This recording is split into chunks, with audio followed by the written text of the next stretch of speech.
Dracula Untold is the origin story of how Vlad, Prince of Wallachia, became the fictional character of Bram Stoker's novel. So it's a trajectory from history, all the way into fiction.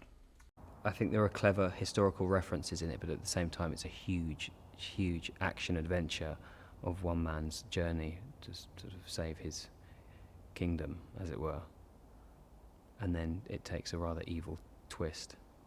I think what we're trying to do in this film is to present him in all the different lights that he was seen in.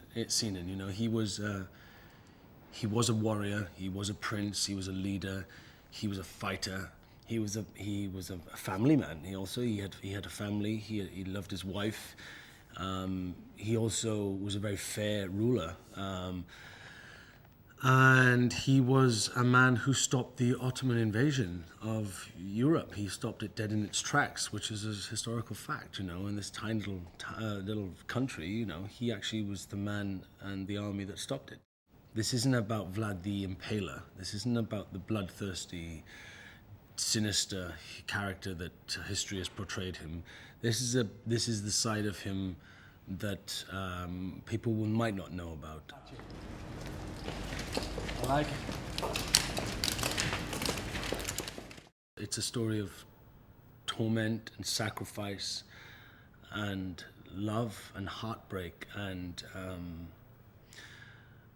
extreme humanity. There's a lot of humanity in this story which you wouldn't expect from a story about Dracula, and that's why it's different. It's about the human emotion that drives this story. From the second you meet Vlad, you see a human, you see a man with emotions, with care and love and violence and power. There's a lot driving this man, and he has to use all of them in equal measures throughout the film.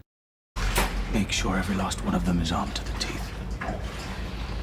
These guys actually existed. I think it makes it, it embeds it in some reality, and therefore the fictional side of it, or the fantasy side of it, I think you can enjoy more in a way. It becomes that's kind of like a little treat to the historical truth of it.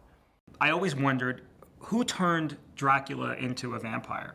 When did this all begin? Was he the first? Were there others? It was always kind of a delicious unanswered question, just in my own understanding of the mythology, and it's not really covered in the Stoker novel. It's really not a horror film at all. If it's anything, it's kind of like 300 in that it's a fantasy, action film, but it's got a real core emotional through line of this man trying to protect his son and not have. It's a little bit of the Pied Piper archetype of the sins of the parents being visited on the children. He's trying to get in the way of that and prevent that from happening because of the guilt he carries over the things he did as a soldier for the Turks. Gary and myself, we both want to present this character in a different light. We want to shake it up, and we want to bring a new image to people's minds, and we want to leave them with a new image of Dracula, something that will stand up to all the other Draculas, all the other looks that we are so synonymous with that name. And now this is our turn to give this man a new mask.